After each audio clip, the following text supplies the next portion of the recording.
Today's episode is brought to you by CuriosityStream, an incredible and incredibly affordable place to watch thousands of non-fiction movies and shows. More on them in just a minute.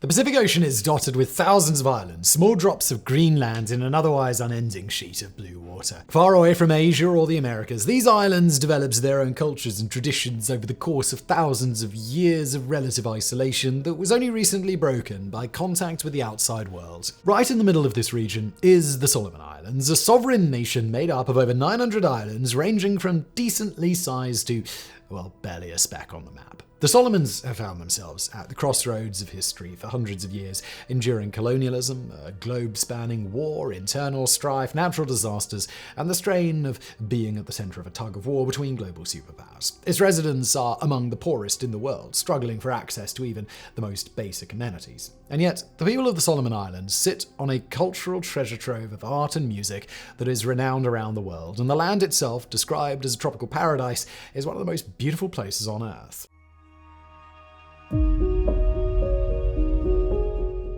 The Solomon Islands are part of Melanesia, a shared cultural and ethnic heritage that also includes people from the countries of Papua New Guinea, Vanuatu, Fiji, and Nauru, as well as the Papuan provinces of Indonesia and the French territory of New Caledonia. They are culturally separate from Polynesia to the east and Micronesia to the north, though all three usually get lumped together under the category Pacific Islander.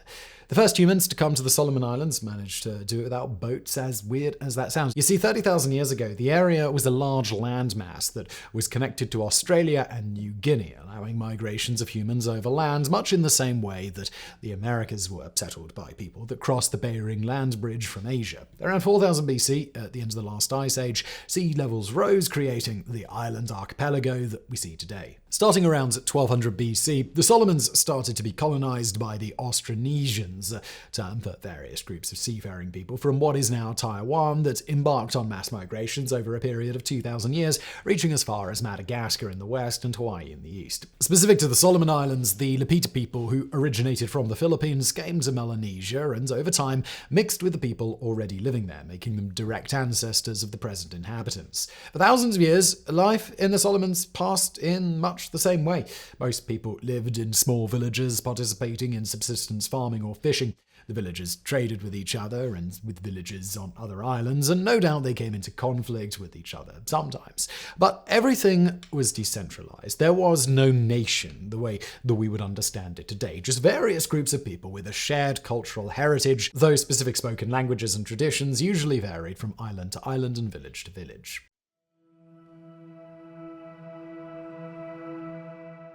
In 1568, Spanish explorer Alvaro de Medina was the first European to see the islands. He reportedly names them the Solomon Islands after the biblical king Solomon, mistakenly believing the islands contained great riches like the ones taken by the conquistadors a generation before in Central and South America. He came back in 1595 and tried to establish a colony there, which failed after he and most of the other colonists died from the outbreak of an epidemic.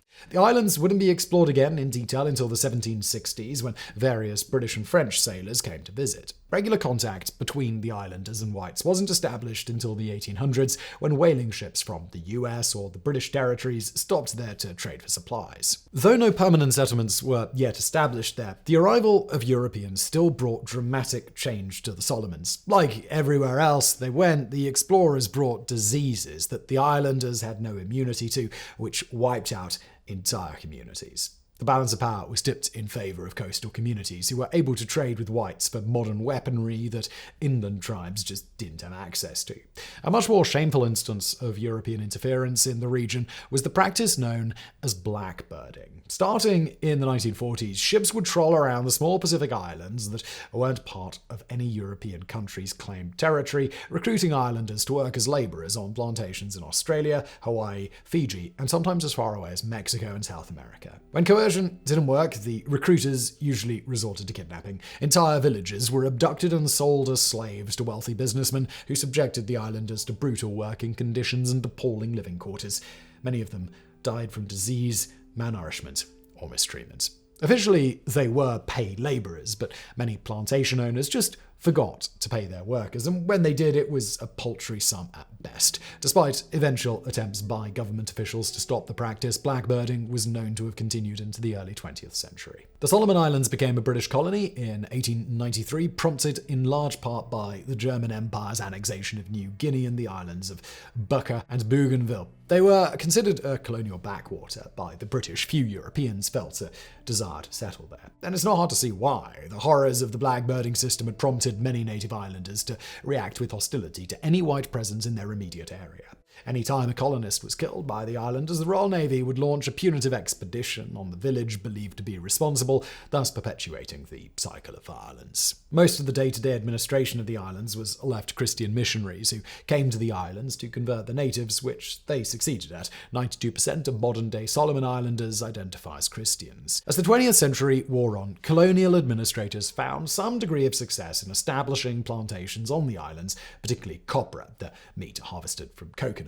Few people outside the area paid any attention to the Solomon Islands, however, until the Japanese attack on Pearl Harbor in December 1941.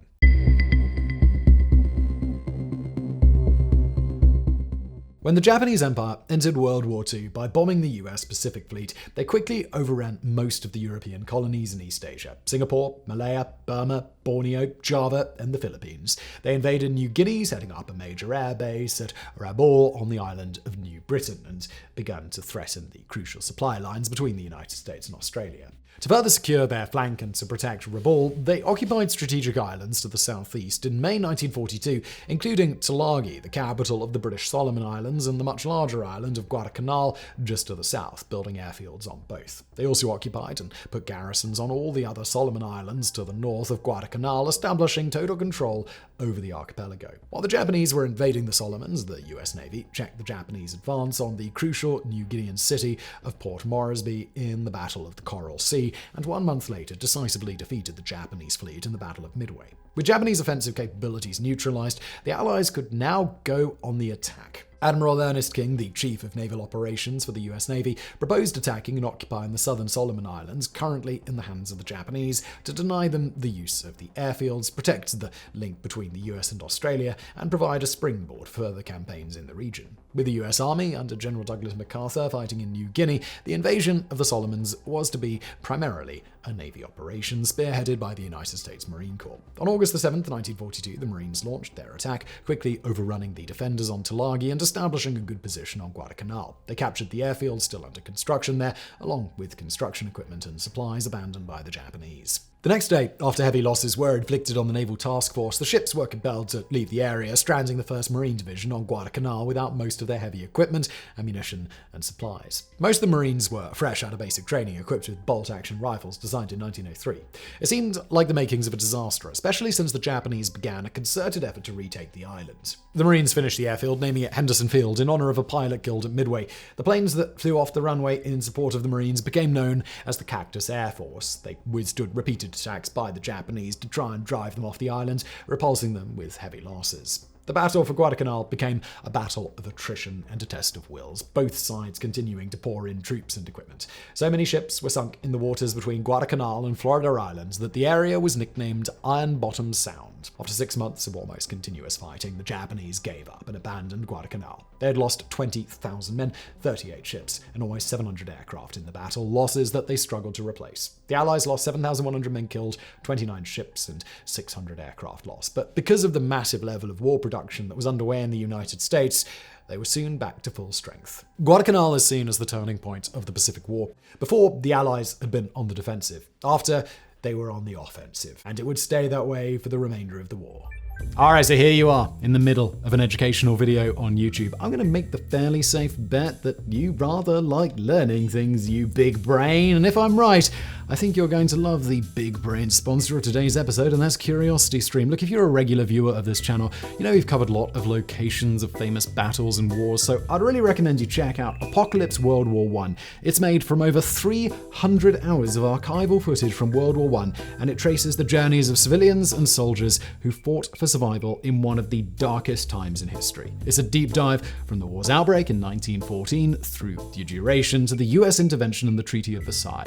If you'd like like the stuff we publish here, you're gonna love that show on Curiosity. Plus, you can watch Curiosity stream pretty much anywhere. Grab a few minutes on your phone, put it up on the big screen TV, whatever you like. Also, it's available worldwide, so you can access their full library of content. And speaking of content, they'll never run out, as in addition to the thousands of programs already on the service, there are new shows being added every week. You'll never run out of smart content to watch. Go to curiositystream.com/geographics for unlimited access to the world's top documentaries and non-fiction series. And for you guys, just use the promo code GEOGRAPHICS and you'll save 25%, which comes out to only $14.99 a year, which is just $1.25 a month. And now back to today's video.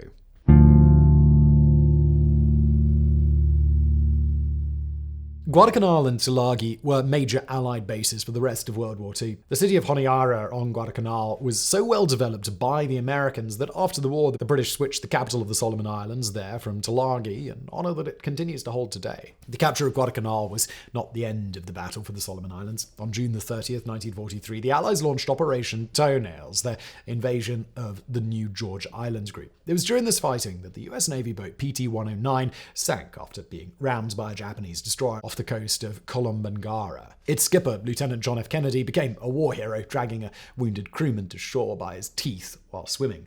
Kennedy's crew ended up on the uninhabited islands called Plum Pudding Islands, later renamed Kennedy Island in his honor, and he famously wrote a report on his situation on the side of a coconut. 20 years later, that coconut was used as a paperweight on the desk of the Oval Office by President Kennedy. In late October, New Zealand troops captured the Treasury Islands, while more Allied troops stormed ashore at Bougainville. The Bougainville campaign would last the rest of the war as the Allies moved on to other islands that would take them close to the Japanese home islands. Playing the role of unsung heroes throughout the Solomon Islands campaigns were the Coast Watchers. These units, consisting mostly of native islanders, commanded by Australian officers, provided crucial intelligence to the Allies throughout the campaign, often at great peril to their own safety. One native coast watcher, Jacob Boza, was captured on Guadalcanal and tortured by Japanese troops before being bayoneted. Despite his wounds, Boza escaped back to American lines, warning the Marines about an impending Japanese attack. Boza was later awarded the Silver Star by the Americans and given a knighthood by the British. Two more coast watchers relayed Lieutenant Kennedy's position to the US Navy, paddling for miles through enemy territory in an open canoe in the process.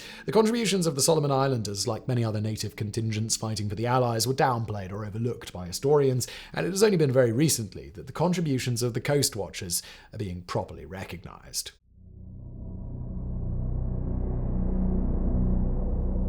By the time World War II ended, everything had changed. The old European powers had fought themselves to exhaustion through 2 world wars, and they no longer had the strength, the resources, or the will to maintain their large overseas empires.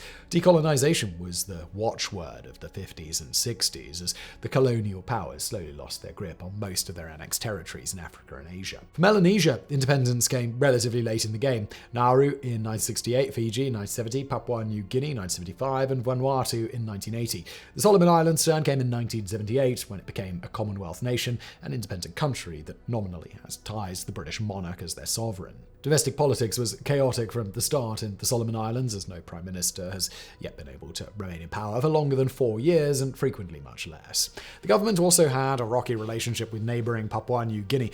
Because of an arbitrary line drawn on a map by the Germans and the British over 100 years ago, Bougainville, though the largest island in the Solomon Islands archipelago, is politically a province of Papua New Guinea. In 1988, conflict broke out on Bougainville between the Bougainville Revolutionary Army, which declared Bougainville to be an independent nation, and the Papuan government, which sent in troops to combat the rebels. Rebel troops frequently retreated to clandestine bases on islands controlled by the Solomons, and PNG troops chased after them, drawing the ire of the Solomon government. On at least one occasion, Papuan troops and Solomon police shot at each other. The conflict ended in 1998 with the Papuan government giving Bougainville greater autonomy and a pathway to possible independence in the future, and eventually the relationship between Solomon Islands and Papua New Guinea was repaired. But by this point, the Solomons were dealing with their own brand of ethnic tensions.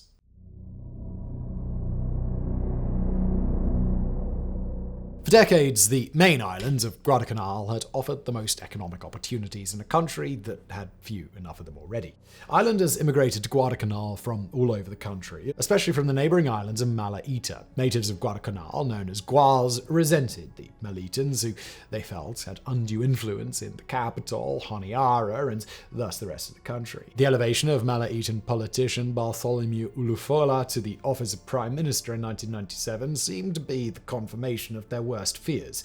In 1998, a paramilitary group called the Istanbul Freedom Movement was formed on Guadalcanal and began committing acts of violence and intimidation against Malaysian migrants who started fleeing back to Malaya or to Honiara, which had a majority Malayan population. In retaliation, they formed their own group, Malaita Eagle Force, which fought against the IFM. Solomon Islands has no military, and its police force, divided by ethnic loyalties themselves, was unable to stop the violence. In June 2000, the Prime Minister was kidnapped by the MEF, who forced him to resign in exchange for his freedom. Law and order on Guadalcanal broke down completely as the warring factions did battle with each other and with any government forces that tried to stop them. The Townsville Police Accord, signed in October, was supposed to put an end to the violence, but one of the Guam militant leaders, Harold Kiki, refused to sign and thus became the target of renewed fighting. With the country's economy in ruins and the government on the verge of bankruptcy, help came from the outside. The Regional Assistance Mission to Solomon Islands, RAMSI, was a multinational effort led by Australia and New Zealand to deploy peacekeeping troops to the Solomons to restore order. With 2,200 foreign troops and police in place, the situation improved immediately, with Harold Kiki surrendering to RAMSI soon after their arrival. After 5 years and over 200 deaths, the civil conflict known on the Solomons as the Tensions was effectively over.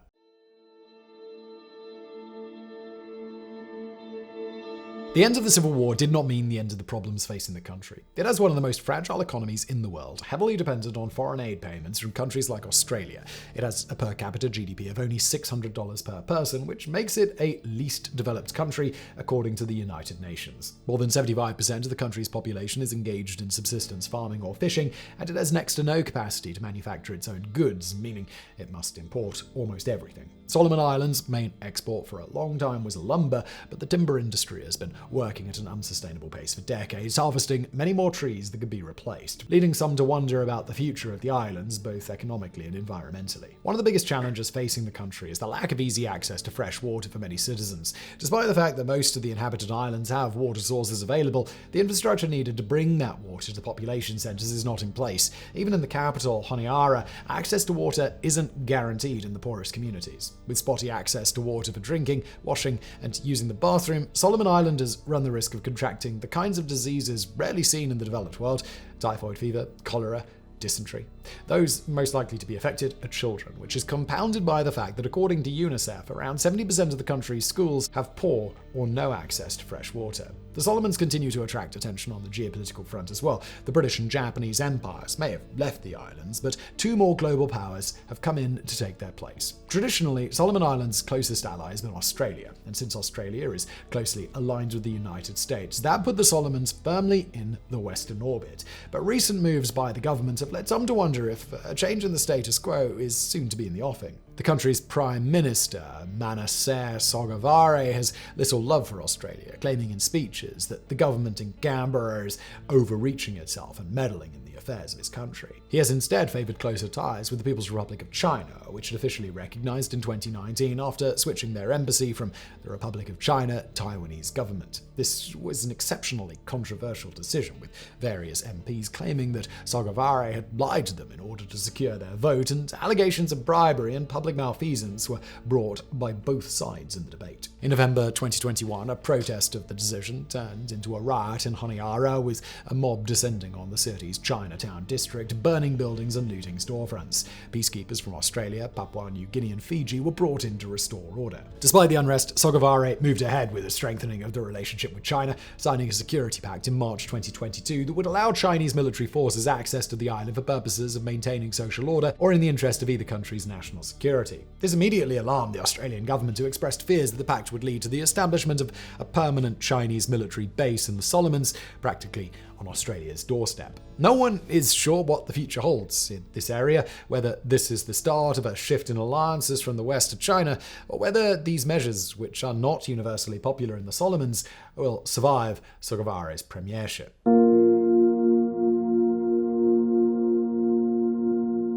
Now, things aren't all bad, obviously, in the Solomons. With the aid of organizations like the UN and the World Bank, the Solomon Islands is working steadily toward improving the quality of life of their citizens. To tackle the water problem, water storage containers and pipes are being installed across the country, pushing into the most rural areas which have the least access to drinking water. To supplement existing supplies, infrastructure to catch and collect rainwater is also being put into place. A good idea in a place that gets more than 3,000 millimeters of rain annually. One area of the economy that government officials hope can be beefed up is tourism. Despite living in virtually identical conditions to tourist hotspots like Fiji and Tahiti, the Solomon Islands receive less than 30,000 foreign tourists a year, one of the least visited countries on Earth. The reason why is simple. There's no tourist infrastructure in place. The large resorts seen in other places don't exist on the Solomons, and other internal infrastructure like roads and airports is not really adequate for a large number of tourists. Still, the Solomons are putting a lot of effort into attracting more tourists, citing the beautiful weather, opportunities to dive in exotic coral reefs, or for history buffs who want to tour the battlefields of Guadalcanal. The Solomon Islands is a hotbed of Melanesian culture, which is renowned for their music and artwork. Traditional Melanesian choir music made up the soundtrack of the Thin Red Line, which was set during the Battle of Guadalcanal. Melanesian music has only grown more popular since the advent of YouTube. As for visual arts, the wooden artwork and crafts of the Solomons is truly unique. These hand-carved pieces, made using techniques that predate the arrival of Europeans, are something of a hidden treasure since they rarely make it off the islands. It's another area that the government hopes will attract tourists in years to come. So, things are looking up for the Solomon Islands. They're scheduled to graduate from the UN's least developed country rating in 2024, signifying the growth of their economy. They're also projecting increased contact with the outside world in the future, as a contract was signed with Chinese telecom giant Huawei to build cell phone towers throughout the country, something else that the Australian government is very wary about. But one ever-present fear the nation has is the risk of a devastating natural disaster. The islands lie close to the fault line between the Australian and the Pacific plates, making earthquakes a terrifying reality. Large quakes struck the islands in 2007 and 2013, both of which were followed by tsunami. A horrific one-two punch that killed dozens of people and did considerable damage. The islands are also subject to tropical storms known in the region as typhoons or cyclones, which bring heavy rain, strong winds, and storm surge-related flooding. The worry is that a massive disaster on the scale of the earthquake that hit Haiti in 2010 or the tsunami that struck Japan in 2011 would destroy the fragile country completely, killing thousands and causing damage that would take decades to repair. No one knows what the future will hold for the Solomon Islands. Will it be able to move past its troubled history and become a proud, self-sufficient nation visited by travelers from all over the globe? Or will sectarian differences, the intrigues of empires, or the whims of Mother Nature conspire to plunge the islands into chaos? For the sake of the 700,000 people who live there, we certainly hope it's the first one. But in the ever-changing world we live in, the second one always seems just around the corner, doesn't it?